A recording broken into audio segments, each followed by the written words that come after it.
Have you ever wondered how a car accelerates when you push on the gas pedal?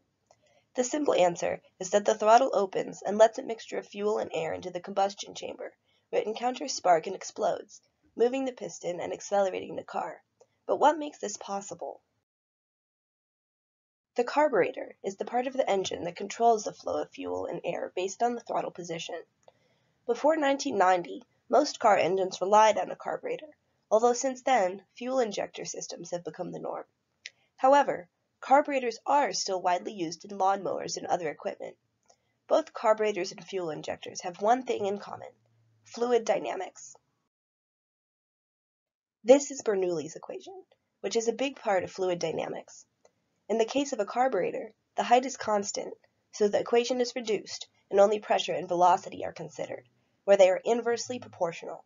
Importantly, the points used in the equation can be any 2 points along the pipe. A Venturi is a tube in which the middle has a smaller diameter than the entrance and exit and is the heart of carburetor design. The reduction in diameter results in a lower pressure and an increase in velocity, according to Bernoulli's equation.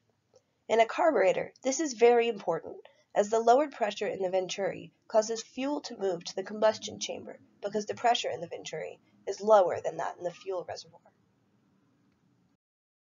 Now that we know the theory behind how a carburetor functions, it's time to see it in action.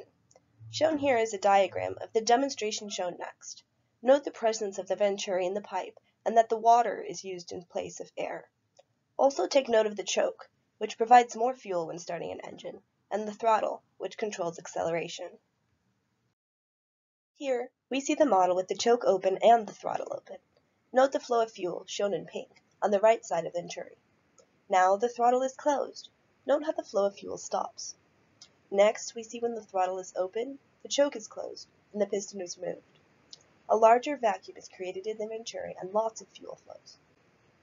Lastly, we see how the choke increases the flow of fuel when the throttle is open, even without a piston. This is a result of the pressure drop between the fuel reservoir and the Venturi.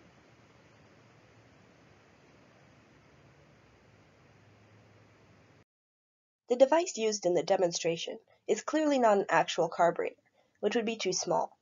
However, we can take a look at the actual carburetor shown here and observe the flow of fluids. Also note the behavior of the throttle, which is controlled by the gas pedal via a cable and moves up and down accordingly. The behavior of fluids inside a carburetor can also be visualized through Cfd analysis, which is based on the Navier-Stokes equations. These equations are complex, taking into account friction and other losses in the pipe, and have never been fully solved, but they can be used to model fluid flow in situations where Bernoulli's equation is insufficient. Here, we see that when the throttle is open, the velocity of the fluid through the Venturi is higher, and the pressure is thus lower than when the engine is idling and the throttle is mostly closed. Thus, there is a larger pressure drop between the fuel reservoir and the Venturi, and more fuel flow in this case. So, what have we learned? Well, a carburetor controls the flow rate of fuel and air to the combustion chamber in an engine. This relies on fluid dynamics, including Bernoulli's equation. The Venturi in a carburetor is particularly important, creating a pressure drop that allows for fuel flow. The fuel flow can be altered using the choke or throttle to control acceleration or to start the vehicle, and we can visualize these dynamics using Cfd analysis.